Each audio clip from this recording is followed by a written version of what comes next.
하나님 감사합니다. 오늘도 새날을 주시고 주님 전에 나와서 예배하며 하나님을 찬송하며 그 말씀 안에서 은혜를 얻고 기독해 하시니 감사합니다. 하나님, 주님께서 꼭 붙잡아 주셔야만 설 수 있는 저희들인 것을 고백합니다. 주님, 은혜가 오늘 또한 절실히 필요한 것을 고백합니다. 우리 사랑하시는 우리 모든 성도들에게 하나님께서 임하시는 놀라운 한날이 되게 하여 주시고, 또한 우리의 심령이 주님을 사모하며 구할 때에 우리의 평생에 하나님께서 날마다 교제하시며 지혜와 은혜를 더하시며 이끄시고 지도하시는 역사를 경험케 하여 주시기를 원합니다. 저만 은혜 받는 것이 아니라 우리의 가족들이 먼저 은혜 받게 하여 주시고, 우리의 또 자녀들이 은혜 받게 하여 주시고, 우리의 고륙들 또 가까운 이웃들이 주님 앞에 은혜를 얻고 힘을 얻는 교회가 되게 하여 주옵소서. 어제도 우리 새가족 성도님들을 여럿 같이 모으고 또 대화하는 중에 우리 교회가 그렇게 가족 전도에 힘쓰는 교회라고, 한 가정 3대를 주님 앞에 이끌기 위해서 애쓰고 고민하고 수고하는 교회라고 하나님 그런 나눔을 하였는데, 그 나눔과 그 고백이 참 은혜의 현장이 되길 원합니다. 하나님께서 복 베푸셔서 때로는 우리가 헌신하고 수고할 영역도 분명히 있지만 하나님이 열매 거두셔야 할 영역이 있음을 깨닫습니다.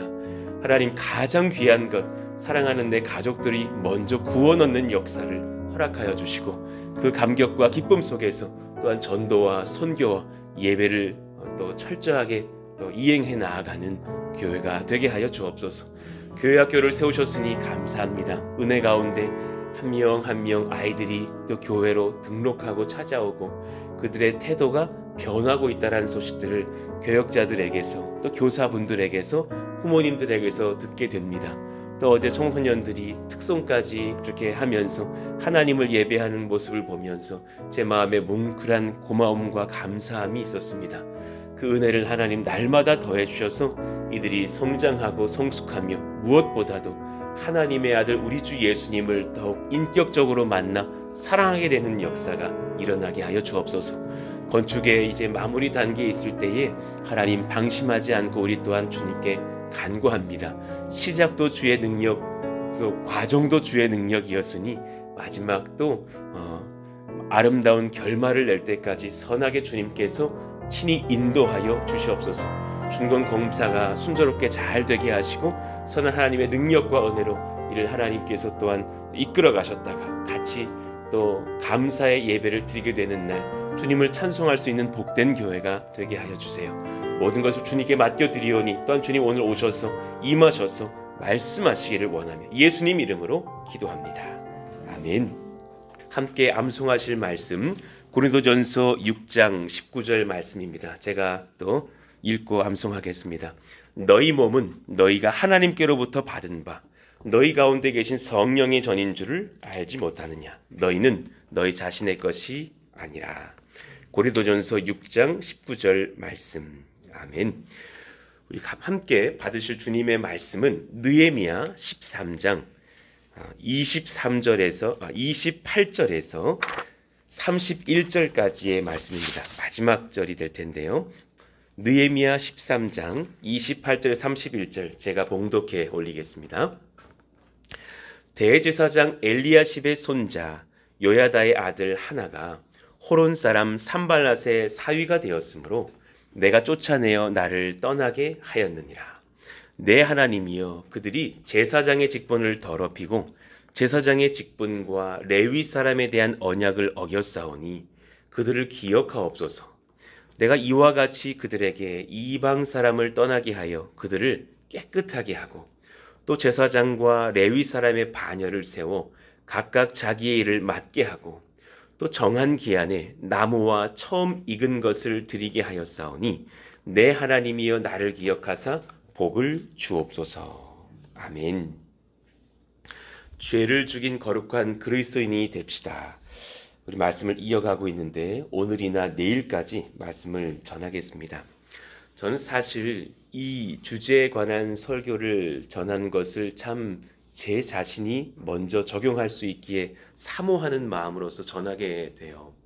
여러분 가만히 묵상해 보세요. 어떤 한 교회가 든든히 세워져 가고 그 교회가 성도들이 정말 눈빛부터가 달라진 주의 훈련받은 군사가 되어서 하나님의 정말 나라를 막 일구어가는 모습들, 그런 모습을 볼 때면 우리는 한 가지를 같이 느끼게 될 거예요. 무엇인가 하면 그 목회자와 그 성도들이 참 순전해요. 이걸 느끼신 적이 있으실 거예요. 하나님 앞에 깨끗한 사람들, 때로는 저 사람 참 세상의 눈으로서는 너무 순진하다, 순박하다 하리만큼 순수하고 깨끗한 마음으로 주를 열심히 섬기는 그 사람, 그런 교회, 그런 목회자, 그런 담임 목사, 이런 교회가 사실은 하나님 앞에 든든히 세워져 가는 것을 봐요. 그리고 그렇게 교회가 또한 영향력을 발하는 지점이 되었을 때 그 도시와 세상이 바뀌어가는 것을 봅니다. 일전에 그 옥하는 목사님 든든히 살아계실 때에 그때는 제가 어릴 때였고 여러분 또 조금 더 젊으셨을 때였겠죠. 근데 아마도 아셨을 거예요. 그 사랑의 교회의 영적인 위상이 얼마나 견고한지를. 옥하는 목사님의 그 순수함을 기억하실 거예요. 깨끗함을 기억하실 거예요. 성도 한 분이라도 실족할까봐 나 정말 골프채 한 번이라도 휘두르지 않겠다. 물론 사업하시는 집사님들 칠 수 있어요. 그러나 그는 목회자이기 때문에 나 그러지 않겠다. 깨끗하게 하나님 앞에 서려고 몸부림쳤던 목회자였고 정말 투명하게 목회하면서 많은 정말 교역자들을 깨워내고 교갱협, 교회 갱신을 일으키자라는 그런 협의회까지 이르러서 많은 목회자들을 일깨웠던 하나님의 종을 우리는 보게 돼요. 그때 제가 어릴 때지만 그걸 기억해서 그 교회는 성도님들이 정말 든든히 세워졌다지, 그런 소문들, 그런 능력의 교회라는 것을 듣고 컸던 기억이 나요. 그리고 제가 또한 그렇게 나이가 되어서 안산 땅에 동산교회로 갔을 때에 비슷한 어떤 은혜의 저력을 느끼는 거예요. 한 가지 강력한 것은 뭐였냐면 무슨 엄청난 권세가 있고 이런 것보다도 깨끗했어요. 성도와 목회자가 깨끗하시다라는 것을 느꼈어요. 그리고 그것이 참 존경스럽고 두렵고 때로는 경외심이 들 정도였어요. 그러니까 우리가 한 가지를 느껴요. 교회는 그 많은 것들을 행할 수 있지만 그 중심에 깨끗함이 있어야 되는구나. 하나님, 저에게 그 은혜를 더욱 주시기를 원하고 그 은혜가 지켜지기를 원하고 우리 사랑하시는 권속들에게 그 복이 지켜지는 역사가 있기를 원합니다. 정말 소망하게 되는 그 마음으로 오늘 또 말씀을 이어갑니다. 지난 시간에 죄를 우리가 끊지 못하는 그런 상황의 경우에 어떠한 아픔들이 있는지 죄의 지배 아래 있어서도 가능한 성도의 경험들을 몇 가지 나누고 있었는데요. 그 중에 한 가지는 영적 은사를 소유하면서도 사람의 죄는 반복될 수 있다라는 무서운 경고였어요. 힘이 그냥 넘치는 그 상태에서도 여전히 내가 사사의 직분을 감당하면서도 블레셋 여인에게 빠져서 음란한 죄를 범했던 삼손을 기억해요. 그러다가 또 화가 나면 막 그냥 낙엽 턱뼈 하나 잡고 막 많은 블레셋 군인들을 죽이기도 했었어요. 영적인 은사가 지켜지고 있는데도 내 안에 죄는 여전히 있는 것을 봐요. 두 번째, 예배도 드리면서 가끔 은혜를 받았다 말도 하고 도덕적인 의무를 지킬 수도 있어요. 그래 이제 그 말씀을 기록했던 존 오웬의 책을 이제 번역한 김남준 목사님이 성화와 기도, 성화의 기도라는 책에서 이 죄에 대한 책이 2권을 쓰셨는데 그 중에 한 권인 성화의 기도, 하나는 죄와 은혜의 지배. 근데 그 성화의 기도라는 그 책에서 이 부분을 언급하시면서 하셨던 말씀이 기억나요. 매일 새벽 기도를 나와도 죄는 질 수 있다. 사실은 저의 얘기고 우리들의 얘기일 수도 있는 거잖아요. 은혜를 지켜가고 예배를 드리면서도 내 안의 죄와 정말 싸우지 않는다면 그때는 무너질 수 있다. 그러니 우리가 한 가지를 깨달아야 해요. 죄는 싸워야 할 대상인 거예요. 내가 오늘 새벽에 나온 이유는 어떤 특별한 간구도 있고 간절한 은혜의 사모함도 있지만 또 내가 고개 들 것 같은 그 죄와 싸우기 위해서 나왔다는 것도 잊지 않고 기도해야 될 줄로 알아요. 그런가 하면 세 번째, 죄의 지배 아래 있는 사람의 특징 중 하나, 범죄에 대해서 단편적으로 회개한다라는 거예요. 너무나 우리가 이 죄에 노출되어 있을 수 있죠. 헛된 결단을 반복하는 것들. 늘 죄를 짓고 늘 회개하고 또 늘 죄를 짓고 늘 회개하고. 때로는 우리가 주일날 대표 기도를 드릴 때 보면 그렇게 우리가 표현할 수밖에 없잖아요. 또 이번 한 주도 여전히 그 죄의 노예가 되어서 살았습니다. 속으로 사실 목사로서는 저를 포함하여서 이렇게 기도하게 되는 거예요. 어느 날 우리가 기도하게 될 때 하나님, 한 주간 제가 죄로부터 승리케 하셨으니 감사합니다. 하나님, 제가 죄와 싸우고 투쟁하느라고 한 주간 힘쓰게 하셨으니 감사합니다. 그런 우리의 간구도 일어나면 참 좋겠다.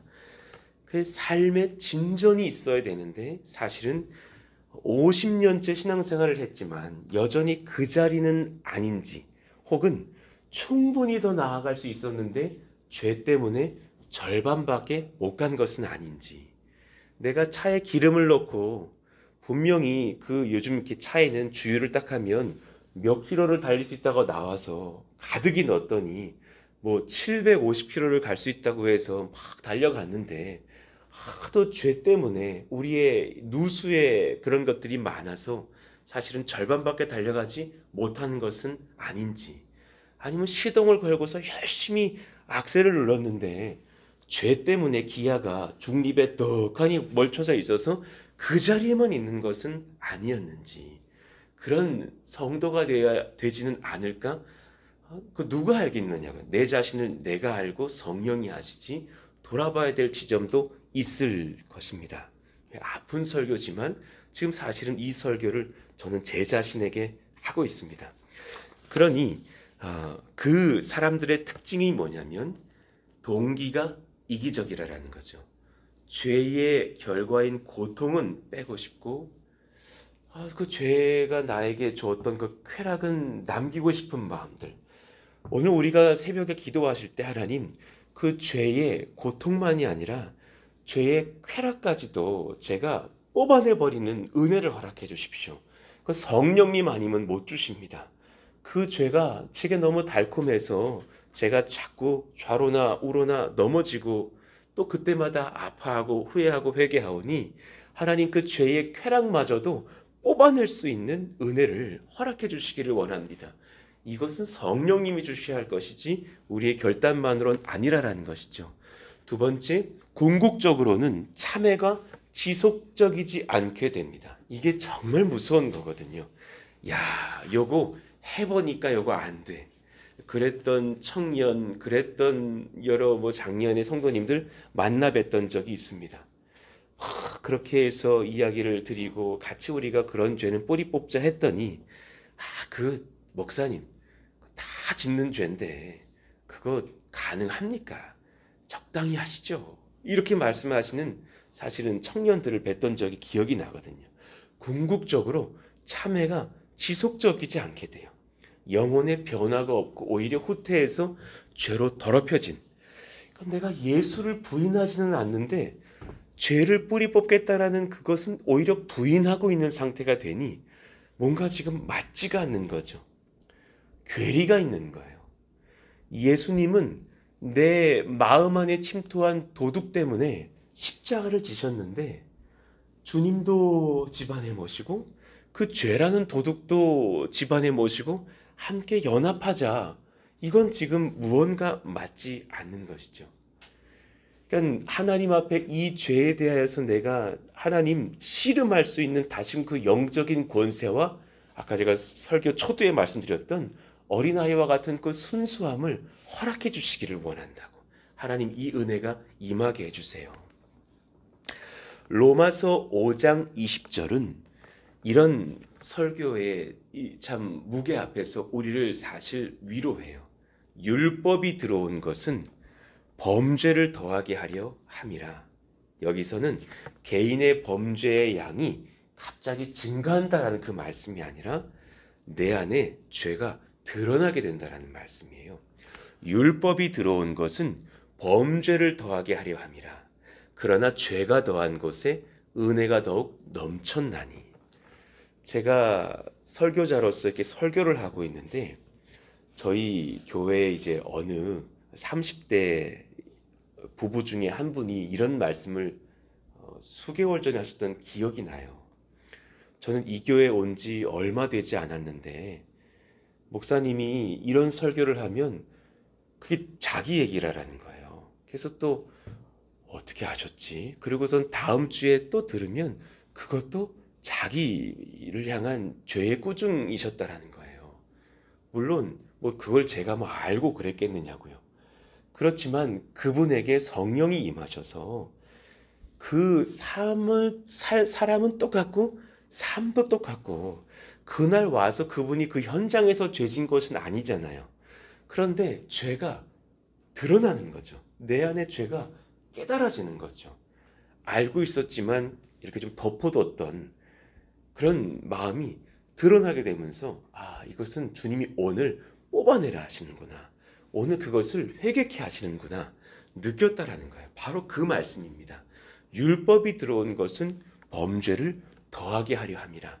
하나님의 말씀 안에서 죄가 더한 곳에 하나님의 은혜의 말씀으로 인해서 또한 은혜와 복이 넘치게 된다는 것을 로마서 5장 20절은 고백해요.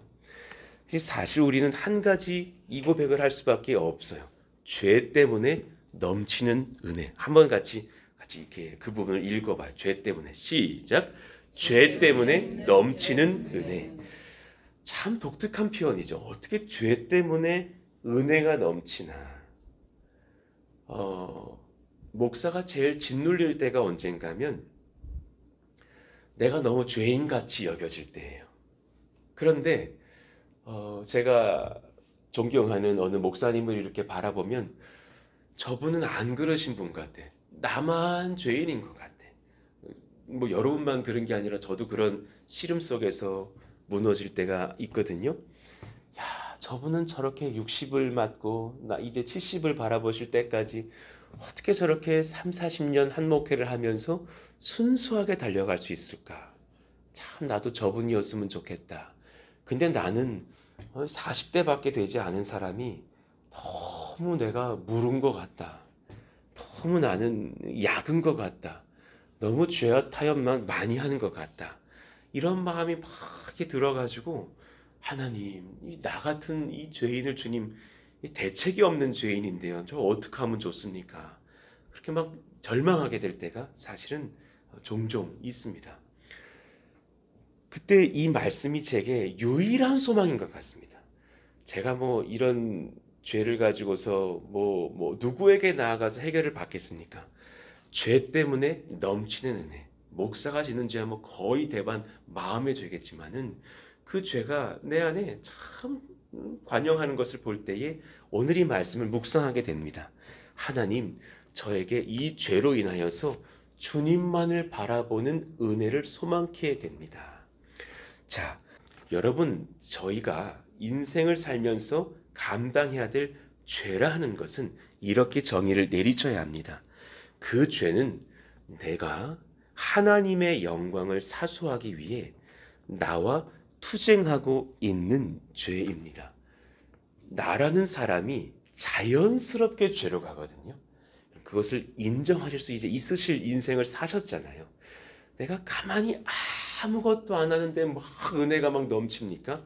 사람이 아무것도 안 하고 휴대폰만 보고 있으면 죄로 가게 돼 있는 게 나구나 라는 것을 우리는 깨달아요.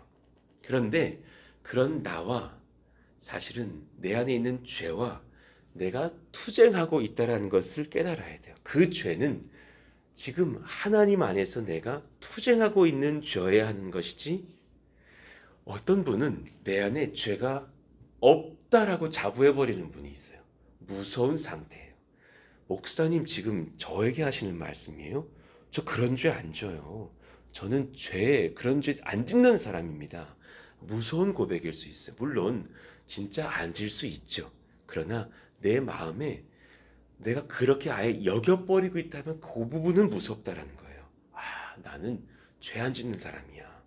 그럴 수 없다라는 것을 우리는 깨달아요. 그 죄는 하나님의 영광을 사수하기 위해서 내가 평생에 투쟁해야 될 죄라는 것을 깨닫습니다.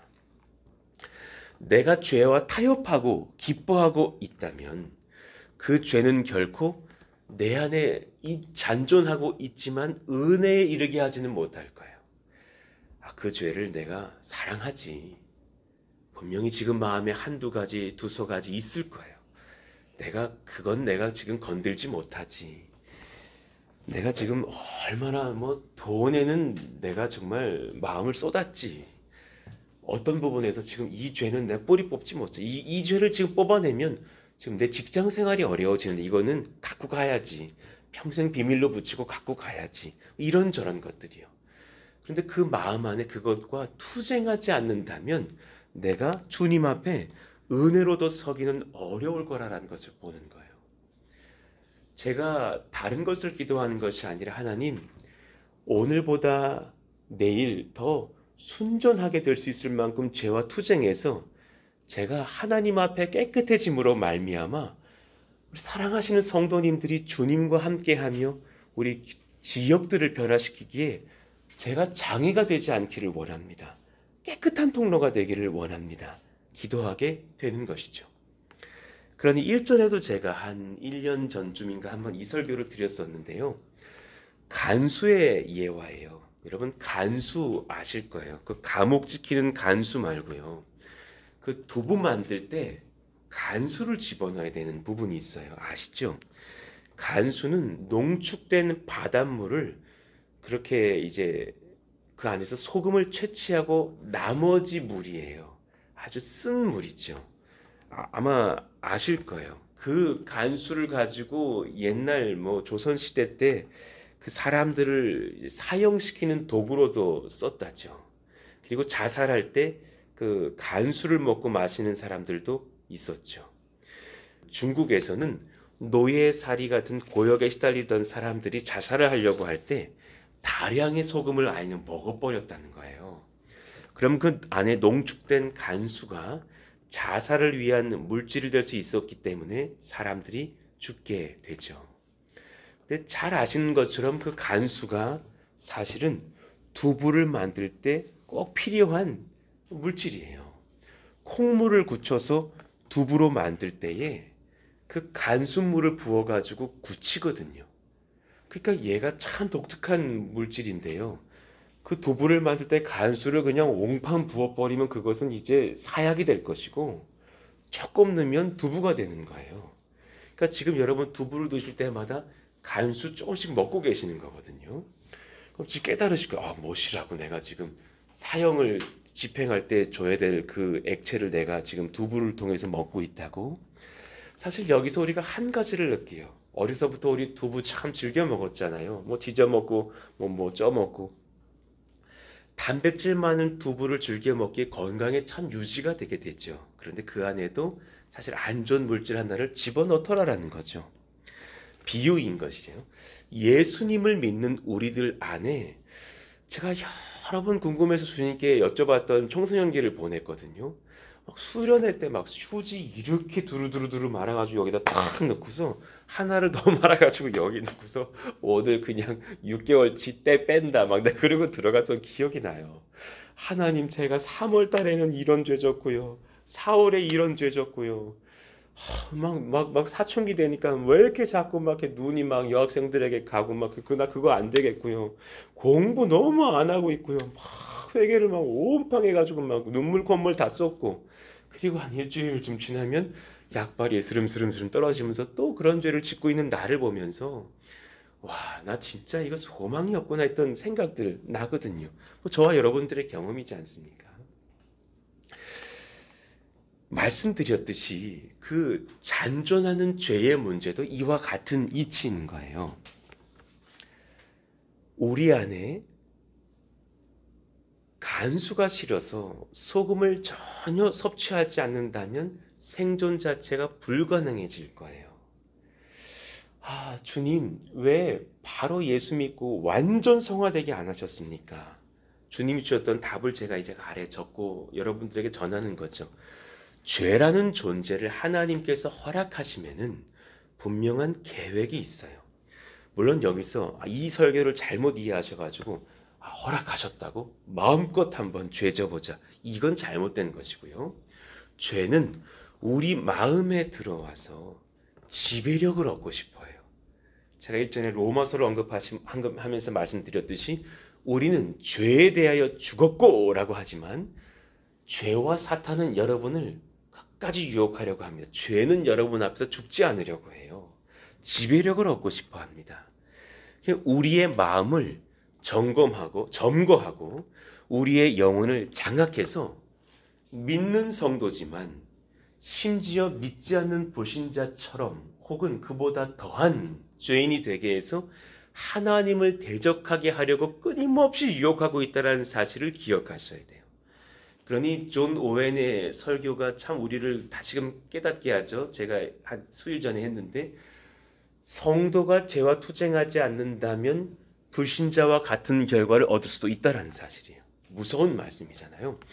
믿는 성도이지만 불신자처럼 하나님을 대적하며 살 수도 있게 하는 것이 죄, 사탄의 목적이에요. 그래서 그것을 위한 구체적인 실행의 계획을 가지고 마귀는 역사하죠. 우리를 시험 들게 하려고. 저 이요한 목사 저 무너뜨리자. 그럼 프랑스 동산교회 무너질 거 아니냐. 지금 저 건축팀 저 와야 되게 하자. 그러면 뭐 건설이 무너질 거 아니냐. 저 여전도에 저 서로 욕하게 하자. 그러면 교회 무너질 거 아니냐. 저 청년들 서로 싸우게 하자. 그럼 무너질 거 아니냐. 호시탐탐 노리는 마귀들이 있을 거라는 거예요. 저 부부가 등 돌리게 하자. 저 아들과 저 엄마가 등 돌리게 하자. 얼마나 많은 유혹들이 있겠어요.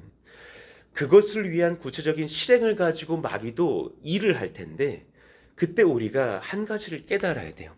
그런 계획을 가진 죄, 그 죄의 의도와는 상관없이 하나님께서 말할 수 없는 지혜로운 방식을 사용하셔서 우리 안에 죄를 지배할 수 있는 은혜로서 인도하고 계시다는 사실, 그 강물이 있다는 것을 깨달아야 돼요.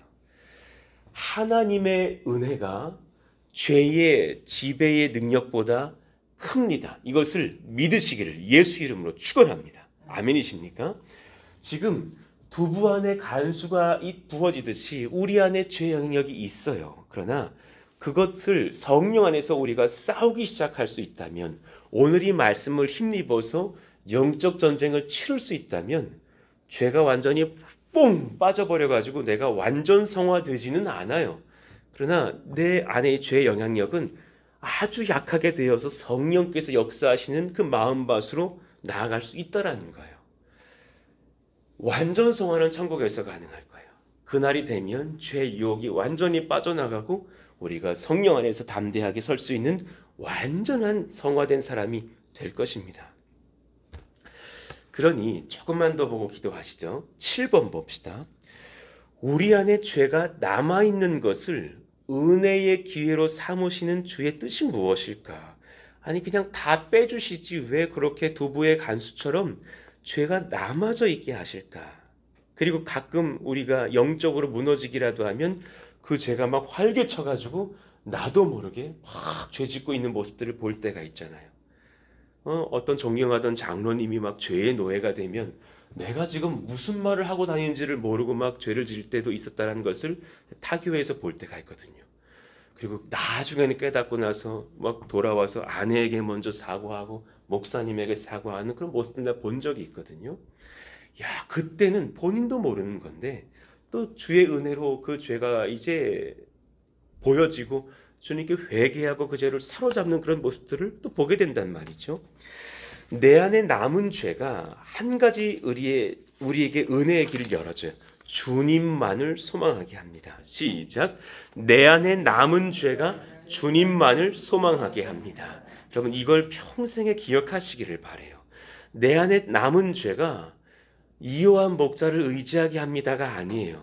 내 안에 남은 죄가 내 남편을 의지하게 합니다가 진짜 아니에요.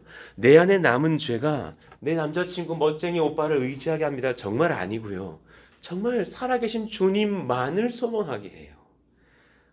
이 은혜를 우리 가운데 주시니 너무 감사합니다.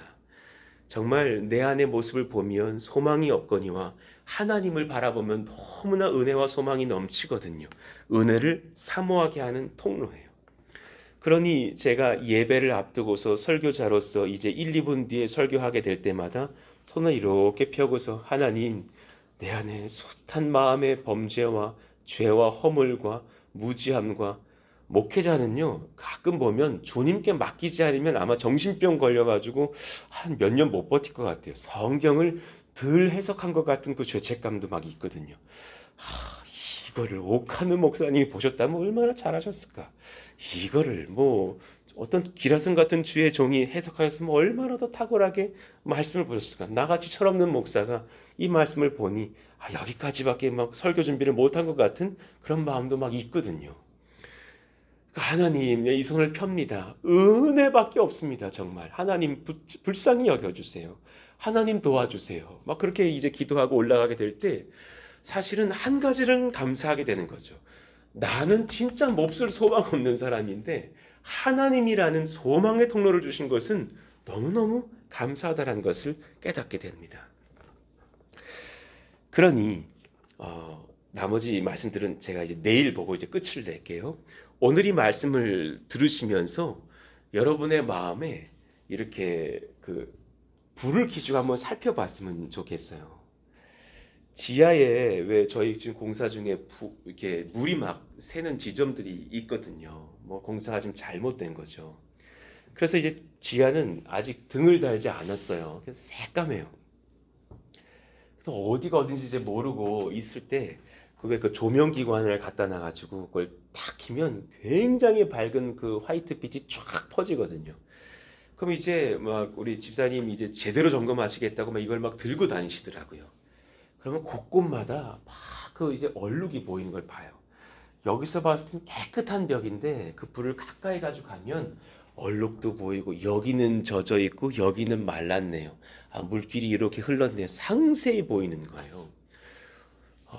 이 지금 10월 7, 8, 9일에 이제 다가올 그런 우리의 수련회와 이런 것들이 행사가 아니고 여러분 지금 뭐 사실 무슨 그 팀별 셀을 세우고 뭐 이런저런 많은 고민도 하지만 그것 사실 더 중요한 것이 뭐냐면 그 여정 속에서 우리 모두가 마음의 점검을 하는 시간이 되는 거예요.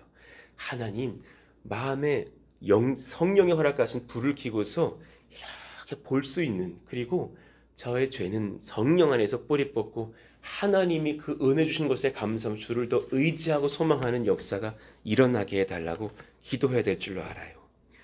조나단 에드워즈 목사님의 설교를 보면 어렸을 때의 그런 기도문도 있지만 한창 목회하실 때예요.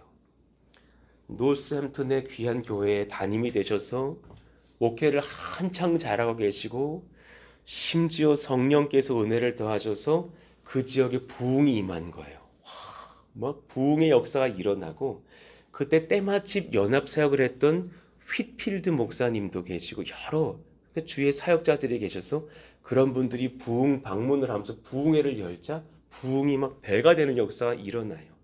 근데 그때쯤에 성령이 에드워즈 목사님에게 사실은 은혜를 더하셔서 본인이 그때 어떤 설교와 어떤 글을 남기시냐면 한 달간을 막 주저앉아서 펑펑 울고 병에 걸려 신음하게 되는 그런 막 사태가 벌어져요. 성도님들이 물어봅니다. 왜 그러시느냐고, 이 부흥회 때에.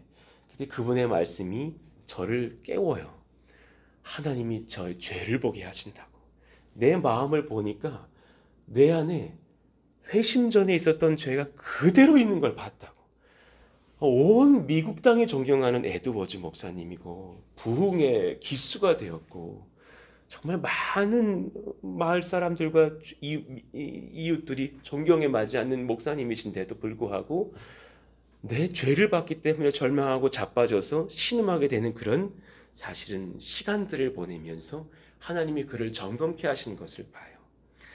하나님, 정말 사실 오늘 좀 솔직한 설교를 하게 되는 마음인데요. 두렵거든요.